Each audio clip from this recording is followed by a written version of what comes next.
Estos deidosos no bajaron, cayeron.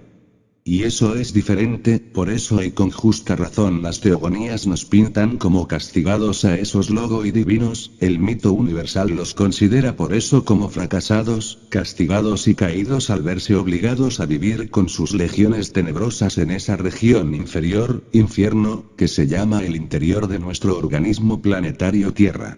Véase capítulo 18 del presente libro.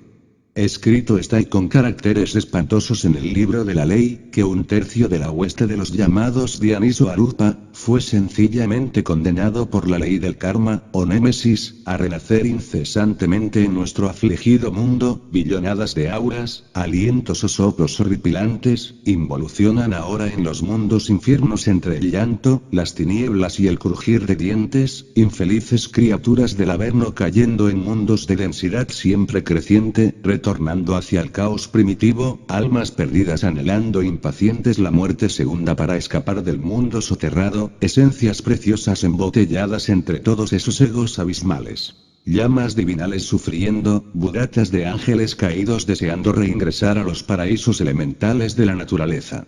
Auras, soplos, recomenzando después la marcha evolutiva que les ha de conducir otra vez desde la piedra hasta el hombre, bien saben los divinos y los humanos, que nada ganó la humana especie con la caída de esos titanes del fuego. ¿Qué fue de Moloch? ¿Qué de Andramelech y su hermano Asmodeo? ¿Qué de Belial? ¿Qué de Baal peor? ¿Qué de Yahvé? Lumbreras de los antiguos tiempos, hoy horripilantes demonios, y el oro de la mente, entonces ¿qué? Los humanoides racionales jamás han sido dotados de manas, cuerpo mental. El tosoma Eliakon, el cuerpo de oro del hombre solar, los vehículos suprasensibles del alma, deben ser creados en la fragua encendida de Vulcano, tú lo sabes, en la simbólica manzana del paraíso, de las Hespérides o de Pípala, el dulce fruto prohibido del sexo, se encuentra la clave de todo poder, en vez de los vehículos paradisíacos que el animal intelectual cree tener, solo existe dentro de cada criatura racional el ego, el mí mismo, Mefistófeles. Capítulo 21, el Papa Purusa. En nombre de las 100.000 vírgenes del misterio inefable que se oculta en el fondo de todas las edades, conviene ahora hablar un poco sobre el famoso Papa Purusa indostánico, el yo. Los viejos ermitaños de la sagrada tierra del Ganges tienen la costumbre de visualizarlo mentalmente en el lado izquierdo de la cavidad del estómago y de la medida del dedo pulgar.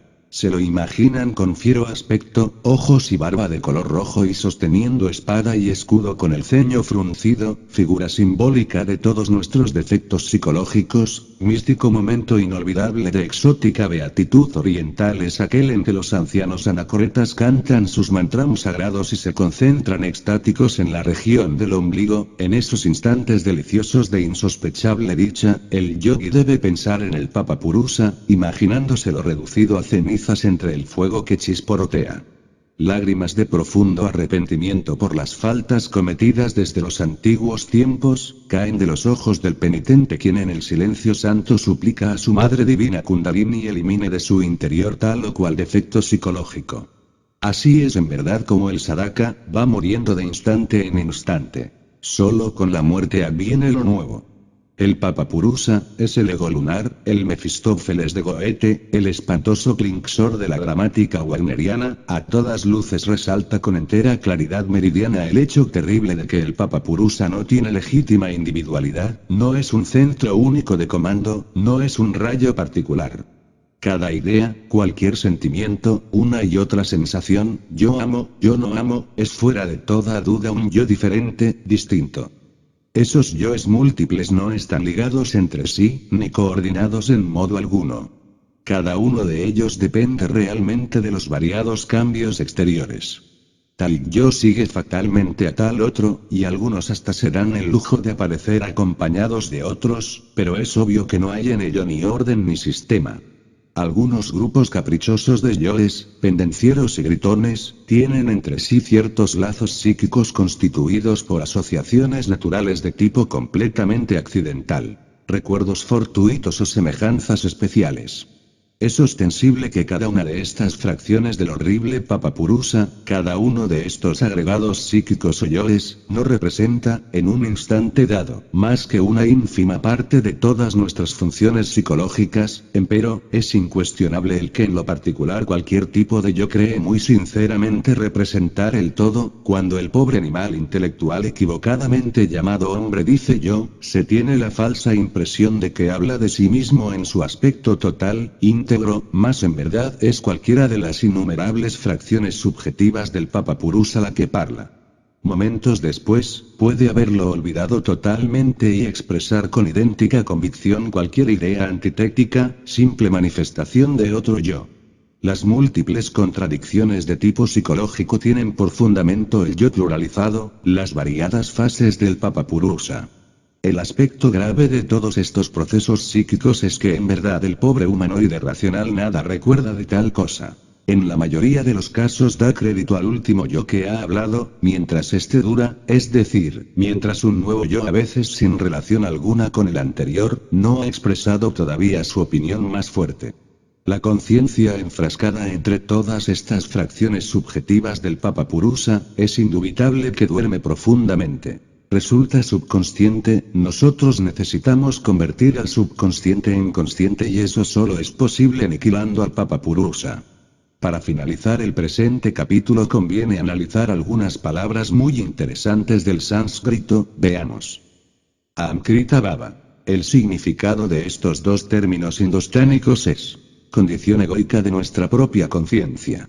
Es obvio que la conciencia embutida entre todos estos agregados psíquicos que constituyen el Papapurusa, se procesa fatalmente en función de su propio embotellamiento. Atma Vidya. Palabra misteriosa, término sánscrito lleno de honda significación. Tradúzcase como conciencia despierta, liberada del Papapurusa mediante la aniquilación total de este último. La conciencia enfrascada entre todos los elementos subjetivos del Papapurusa, es notorio que no goza de la auténtica iluminación, se encuentra en estado de sopor milenario, duerme, es siempre víctima de Maya, las ilusiones. Atma Shakti. Término sánscrito divinal. Con esta palabra de oro señalamos, indicamos, el poder absolutamente espiritual. Por secuela, consecuencia, corolario, podemos y hasta debemos enfatizar la idea clásica de que la conciencia no puede gozar del legítimo poder espiritual mientras no se haya liberado íntegramente de su condición egoica. El Parsifal wagneriano protegido con las armas de Vulcano redujo a polvareda cósmica al monstruo de las 1000 caras, el famoso Papapurusa. Solo así pudo reconquistar la inocencia en la mente y en el corazón.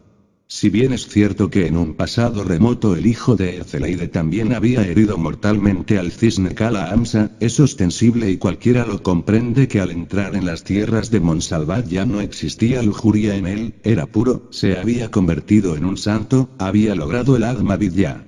Capítulo 22, Despertad. Oh pobres humanoides intelectuales. Despertad de vuestro sueño espantoso de ajnana. Ignorancia. Abrid los ojos y alcanzad el pleno y absoluto conocimiento de Atman. El ser. Coronados con el laurel bendito de la poesía, conviene que escanciemos del ánfora de oro de la sabiduría el dulce vino, en nombre de Iodebe, el Padre que está en secreto y la divina Madre Kundalini, debemos platicar tú y yo querido lector, Si tú comprendieras lo que es estar despierto, escuchad te digo. Al Dhammapada, la obra sacra del Buda Siddhartha Gautama. El despierto tiene por suprema penitencia el ser paciente, por el supremo nirvana, el ser sufrido. Porque él no es una anacoreta que dé de golpes a los demás, no es un asceta que injurie a los demás. Hasta los dioses envidian a aquellos que son despiertos, no son olvidadizos, se dan a la meditación, son sabios, y se deleitan en el sosiego del alejamiento del mundo. No cometer pecado alguno, hacer el bien y purificar la propia mente, tal es la enseñanza de todo aquel que es despierto. Quien hace acatamiento a aquel que es digno de acatamiento, a aquel que ha despertado a los discípulos de él, a aquellos que han sojuzgado al huésped maligno, el ego animal, y atravesado el torrente de la tristeza, quien hace acatamiento a esos tales como a quienes han hallado la liberación y no conocen temores, adquiere méritos que nadie puede mesurar. En verdad que vivimos felices si no odiamos a aquellos que nos odian, si entre hombres que nos odian habitamos libres de rencor. En verdad que vivimos felices, si nos guardamos de afligir a quienes nos afligen, si, viviendo entre hombres que nos afligen, nos abstenemos de afligirlos. En verdad que vivimos felices, si estamos libres de codicia entre los codiciosos. Moriremos libres de codicia entre hombres que son codiciosos.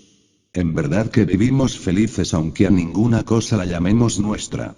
Seremos semejantes a los dioses resplandecientes, que se nutren de felicidad. 4 cosas gana el temerario que codicia la mujer de su prójimo. Demérito, lecho incómodo, inmundo además, en tercer lugar castigo, y finalmente infierno.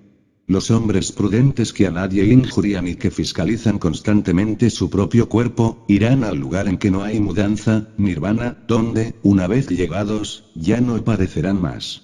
Aquellos que permanezcan siempre vigilantes, que estudian noche y día, que se esfuerzan por llegar al nirvana, acabarán por extirpar sus propias pasiones. Esto de extirpar, descartar o eliminar defectos psicológicos, es radical para despertar conciencia. Múltiples agregados de tipo subjetivo, llamémosles yoes, particularizan y dan su rasgo característico a nuestras pasiones. Comprensión y eliminación son indispensables para descartar toda esa variedad de elementos subjetivos que constituyen el ego, el mí mismo, el sí mismo. Comprensión no es todo. Alguien podría comprender en forma íntegra lo que son las 3 formas clásicas de la ira. Cólera corporal, cólera del ánimo y cólera de la lengua y sin embargo continuar con ellas. Podríamos hasta darnos el lujo de controlar el cuerpo, el ánimo y la mente. Mas es ostensible que esto no significa eliminación. Cuando uno quiere extirpar pasiones debe apelar a un poder superior. Quiero referirme al poder serpentino solar, sexual, que se desarrolla en el cuerpo del asceta. La palabra misteriosa que define a tal poder es Kundalini, la serpiente ígnea de nuestros mágicos poderes, la Madre Divina. Es incuestionable que esa energía creadora se particulariza en cada criatura. Como secuela y corolario podemos y hasta debemos enfatizar la idea trascendental de una madre cósmica particular en cada hombre. Kundalini, Herodías, Gunderigía, la mujer por antonomasia durmiendo en la tierra del Montsalvat, debe despertar de su sueño milenario. Capítulo 23, la fuerza serpentina. Cuando platicamos dulcemente en el orto purísimo de la divina lengua, que como un río de oro corre bajo la selva espesa del sol, resulta para nosotros imposible olvidar la mágica, que resuena entre la umbría como un silbo dulce y apacible, esa es la sutil voz, aquella que escuchó Elías en el desierto. Apolonio de Tiana se envolvía en su famoso manto de lana para rogar a los dioses santos pidiendo el enigmático sonido, la mística nota, la mágica, le confería al viejo hierofante el poder para salir conscientemente en cuerpo astral.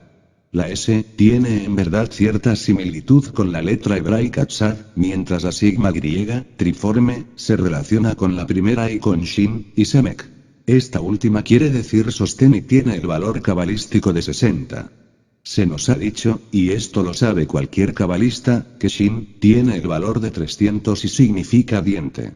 La suma de estas 2 letras equivale por consiguiente, a los tricentésimos sexagésimo del círculo y a los días siderales del año solar.